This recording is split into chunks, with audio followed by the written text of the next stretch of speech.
Hi, we're CIRCUS VIII and we're on indiebuddy.com. I'm Jason, I play bass. Hi, I'm John Harris, I play drums. I'm David and I play guitar. Right, where to start? Wanna go, Dave? Who are we?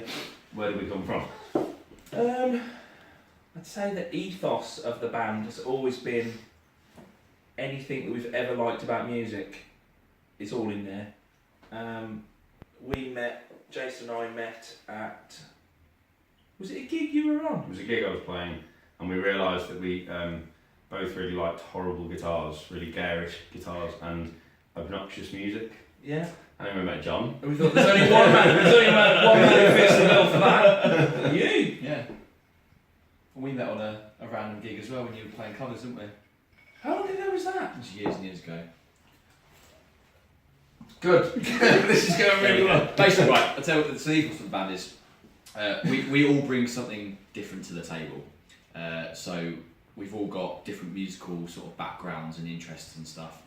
Dave's is more sort of the rock background. I'm sort of more hip hop based, and Jason, you're sort of more funk and 70s. Yeah, funk and based. disco. I think the thing was like, we bring it together. yeah, to try and like not, we've got a general vibe which is like, yeah, groove based, heavy, hip hop, funk, rock, disco. But we all love a bit of each of one of our sort of Yeah. genres, but that's our main interest, I think. But we try with the songs as well to not like exclude anything. So if we think something will work, like one of the songs Close to the Edge, we've got, it's a pretty much a rock tune, isn't it? Disco tune, and we've got a big Latin section in the middle with the trumpet solo, which sounds like it totally doesn't work, but I think it works. Yeah. Doesn't it? Definitely, and what I remember we were worried about when we first started writing the tunes, putting the first record together and things, that each song's going to sound like its own thing, like it could be a complete different band, whereas actually, as we progress and things, it all sounds like us. Yeah. And I think you can pin it down as us, sound even like when we go a bit Latin and a bit weird. Yeah. Yeah. And We're still there. what we kind of set out to do is we're the three sort of core members, but we have sort of some of London's finest session musicians that we kind of clang, that we kind of have with us. We've got a three-piece horn section. We've got a number of singers, amazing singers that we've worked with over the last sort of year, and loads of keys players as well that we kind of have on our roster. So yeah, we've got some incredible players that we use. Which keeps it fresh as well. Which does keep it We fresh. very rarely do a gig with the same people on stage, which means it's always a little bit new for us as well. Thinking, Yeah. what is everybody going to play? And like for last night, for example, we were in Liverpool, and Jason got some local horn guys down to play with us, and they were incredible, weren't they? Right, So yeah, obviously, it was you know, good. Yeah. They were really good. I think the original idea was that it was like, because of what we wanted to do in terms of it being a bit of a crazy kind of mishmash of music and like having lots of different things going on and stuff, it was almost going to be a bit like a circus, you know, and we really like to have fun with our live show and kind of like, I don't think we take ourselves too seriously, to be honest, he says very seriously.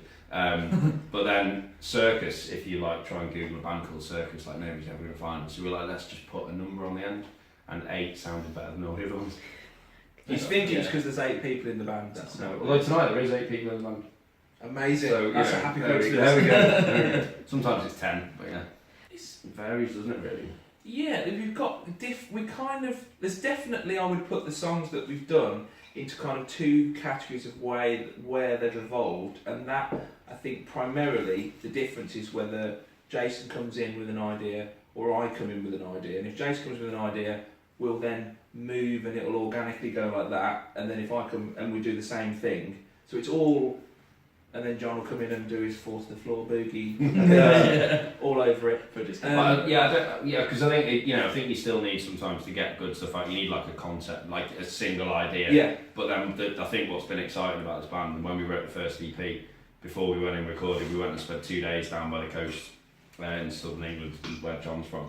Just 2 days in a rehearsal room, running the stuff and just trying different things out. And it was through, a lot of it's come out of us just being in a room and then playing. And then once we've got the basis of what we're doing, that's when we then look at writing melodies and writing brass parts and putting everything else into it as well. So. It's been quite daring as well, as in there's points where we just thought, why don't we just try that and try it? Yeah, Just do think, it. that is ridiculous, we'll keep It's been it. very organic as well, so it just Yeah. kind of happened, and it's like, you know, some of the ideas, like, it just Yeah. feel like it's been very random how it's, obviously we've come in for an initial idea, but then it's kind of just gone off in a direction we didn't actually expect it to go in. I think the response we've had as well has Yeah. proved that it was the right thing to do, because people have been quite excited about listening to it, because it's like it's not like a lot of stuff you hear. You know, it's hard to pin it down, and it is fun and it's exciting and it's vibrant and everything. So The biggest compliment I could give us, without Do being it. overly, Go on. without being Is it we're awesome? overly precious, because obviously I have a vested interest, is this is the band that when I was younger I'd have always wanted to listen to. Yeah. This is, if this, I wasn't in it and I could go and buy it aged 16 again, it would be the best thing ever. And it doesn't matter what level of gig you're on, or you're seeing, or we've been booked to play, because we all session on other things as well. But I think what's been really cool about this, and we did a show for Sofa Sounds the other day. Do you have Sofa Sounds in Ireland? We do. Yeah. And we were just having a laugh with it, having a bit of a joke, and it really worked. You were doing some stand-up comedy about your percussion set. It was great. Yeah, I think that's the thing. It's like, I mean, to be honest, it's a genre thing as well. I think certain genres of music do, you know, they require, you know, if you turn it to do like a, I don't know, like a really serious somber kind of folk gig, and you were like laughing and joking and making jokes, wouldn't really work. Do you know what I mean? But I think because our music, not that we don't care about it, and it isn't, you know, we don't take a lot of care in it, but we don't take it too seriously in terms of like, we're just going to do something that's awesome, and I think that we kind of, that reflects how we like to think about things as well. Yeah. The fun is an integral part. Yeah. I think it's a cool sort of age for music at the moment as well, because bands like Snarky Puppy and Wolfpack and stuff like that, like sort of quite music bands, are doing really well for themselves as well. So I think we're trying to sort of Hop on the band. get on that train. Hop on the bandwagon, yes. Yeah. Admin. It's an admin nightmare. Yeah. I mean, even like, you know, the amount of work for one gig is just ridiculous. Organising the amount of people we need and making sure they're all free, making sure they've got what they need and all the rest of it. Because they're It obviously made me laugh last night because obviously with the brass parts, because we have different horn players, we've got everything charted out so they can just, you know, we can send them the parts, they can turn up and read the gig. And even like, I didn't tell you this, last night Owen came up to me at the very end of the song, we played the last tune, and he went, oh yeah, the end section of that song's wrong.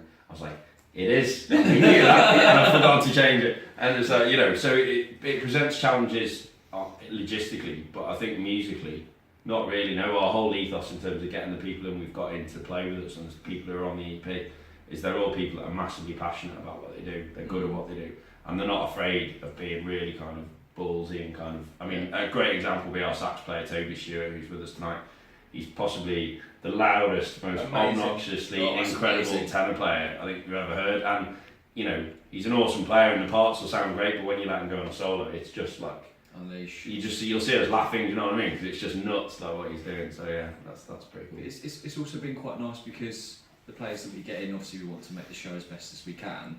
They are all very busy guys because they're obviously good at what they do. But it's nice that they've actually taken time out and actually sometimes put us first because they want to do the gigs, which is amazing. It's really nice that they're passionate about it the same as we are. So. And as a logistical example, we got confirmed on this gig relatively late in the day, in terms of definitely we're doing it. So we were in Liverpool last night and we drove up, and we did a different lineup last night. Some people have gone back to London. We then got the ferry from Liverpool to here. There's other members who have flown. So it's all like, who's where, what, how. It was very nice when we were all in the hotel before and we were all here. That was like a good thing. You know what I mean? The gig is going to happen. Whether they're going to let them on the plane with their horns and stuff like that. Yeah. Had 3 hours sleep, you know, it's like... No, I think it was... Well, we wrote the stuff just to kind of see what would come out really first. And then we started... We had ideas of what we wanted to do. So like one thing, wasn't it, was we'd use... On some songs that maybe are a bit more would maybe sound more rock with like a male vocal, we're like, let's get a kind of female funk soul kind of vocal on. But in terms of the people, they were all people that we all knew from kind of just playing around London and doing different things. So we just kind of sent a few messages out. Didn't we just ask people if they'd be up for it? Because we didn't know if people were going to go, no, we don't want to do that. Do you know what I mean? But they were really keen. And I love this when Chantel Brown, the female singer we have, who's just amazing. Jason suggested her and said, I've not met her, but there's this singer I've got her amazing, she's great, I think she'll be wicked, I'm going to send her an email, blah blah blah, cool. And then we agreed to see a different gig. We just were going out that evening, let's see a gig. We're going to see this, blah blah blah. Sat in the audience, singer comes out, amazing. Jason leads over about 3 songs in and went, pretty sure that's her, you know. It's like, what? And it was. There she was. So we bumbled over like, hello. Yeah, and she was a bit taken aback at the bar. We were like, hey, Chantal, I emailed you 2 days ago, and she was like, oh hey, like, kind of freaked out by it. I didn't think she was going to do it after that. Tower of Power tribute gig. What's that? I didn't think she'd have done it after that. I think we both came like, hi, give me like that. But you know, it's because it's you know, it's actually when you sort of get down in London, the scene's not as big as you think, and everyone works for everyone else. So yeah, it's funny. But yeah, so we had an idea of the sound, I suppose we wanted, but not necessarily the people, and then the people. But then everyone that's come in, Mark that's done a couple of tracks with us, was with us, like Gaz. They've all come in and just done amazing things and taken them in different directions as well. And, yeah, it's been really. Mark's amazing. Mark's turned up and we've said, listen, we've got this tune, we kind of want to do it tonight, or we want to do it on this. Have a play with it, and it's been more than one occasion now. He's rocked up at the session or at the gig and gone, I've got this, boom, and it's perfect, and we'll just do it there and then. Yeah, it's amazing. It's also been interesting as well when certain singers can't do certain gigs. Another singer might take their song, and then to hear the difference. How they sing each other's songs, which is nuts. But yeah, it's kind of cool. Again, it keeps it all quite interesting, doesn't it, and fresh. And I think it's fun for us, but I think, you know, from an audience perspective as well, if when we're going out, if you were to come and see us on 2 different occasions, you know, we might have a slightly different lineup, we might do things slightly differently, so it's going to be a different gig, you know, which I think is probably interesting, I guess. That's a really good question. I think, I was going to say, one in terms of contacts, because we know from the sessions we've all done, we know a lot of musicians that we can call upon, and also we know that everyone's very experienced in what they do. So they know we know if we call certain horn players up to just get up and read the charts, they'll be absolutely fine. I think that's always the professionalism on the gigs, as you always know, it's going to be 100%. I suppose as well as the point of view, like when you're playing somebody else's songs and they're like great songs or whatever, you know, from a songwriting perspective, you're always learning like from different things. And I think another thing that makes this band quite cool, because we all have, you know, even though we all have kind of our probably preferred music that we like playing, because we play so much different stuff that we wouldn't normally play. You're exposed to stuff that if you didn't do that, you wouldn't get exposed to that. Do you know what I mean? Like I keep saying folk, but like I'm not a massive folk fan, but like I do some folk, and it's a very different way of playing the bass to like how I would play funk.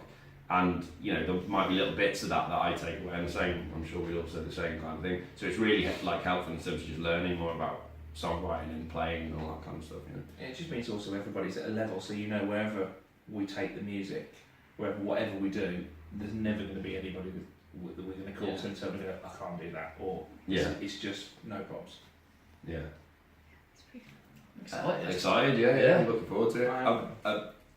Have you both played Narn before as well? Oh, yeah. Because I've done the Cork Jazz Festival a few times with a different band, and I was saying it's always like, just the vibe is incredible over here. Like, I love playing over here. Like, I know it's going to be lively later and it's going to be fun. Do you know what I mean? There's no question it's going to be really fun. We're on at 1 AM, it's going to go off. Everyone's going to be hammered on Saturday night. Friday night, Jesus, I don't know what day it is anymore. We're all off the ferry tomorrow morning. We're all going to different gigs, aren't we? Yeah. So after the gig tonight, we'll probably get back to the hotel about 3:30, and then we're up at what time to get on the ferry? 6. 6. Yeah, probably. So probably get 2-3 hours sleep. But we are excited. Very excited. Chaos. Good chaos. Controlled chaos. Who's controlling it? The ether. I think loud noises. You'll see tonight a lot of disco, a lot of funk, and then a lot of badass. Taking it to as much as we can possibly push it. I think in terms of that's a good thing. We have a thing about like just not holding back. If like what's gone. Say your favourite Ingrid Malmsteen story. This is a good example of what will happen later. As a guitar player who's famous in the guitar scene for just being the most garish, outlandish player ever, and his mantra is, how can less be more? More is always more. And that's the way we operate, especially our live show. It's not a minimalist experience, is it? It's like all of the things, all of the time, hitting you in the face repeatedly like that. Well, I think you'll see tonight, like some sections will go down to really, really chill and it'll be lovely, and then all of a sudden it's chaos before you've even known that it's even hit you. Yeah. It's good though. It's unbridled passion let loose by music, isn't it? Yeah. I mean, sleep. That was definitely really good. We're gonna do some live videos again for our new EP. Hang on, before that. Oh, gigs, man. We're playing at the Guildford Jazz Festival just outside London in a couple of weeks. And then we're really excited. It's in November. We're supporting Incognito in Birmingham. At Birmingham Town Hall. Which will be our biggest gig. It's the 18th of November? 17th. Still don't have a keyboard player for that one. But we will. We'll find one. It'll be fine. We've tried to convince the keyboard player that's doing tonight to fly back from his European tour to do it. Politely said no. Yeah. But then after that, Sorry. at the beginning of next year, hopefully we're going to have the new EP and a load of new videos as well of all the new songs that we've been writing. This probably isn't the right time for this, but are we doing that in November? Are we going to do the new record in November? We need to do it soon, don't we? Yeah. We've kind of mostly written it. We've still got a bit more to do. But then get back in the studio, record it, film it, release the songs, and then probably look to do another tour sort of spring next year, I think. So. And we definitely want to come back to Ireland. Yeah, we definitely want to come back. See if we don't get... Unless tonight goes horribly wrong. Yeah. That'd be amazing. Check us out online. On social media. Circus VIII. I did it the wrong way again. VIII. Like that for everything else on all social media and digital music platforms. Thank you very much.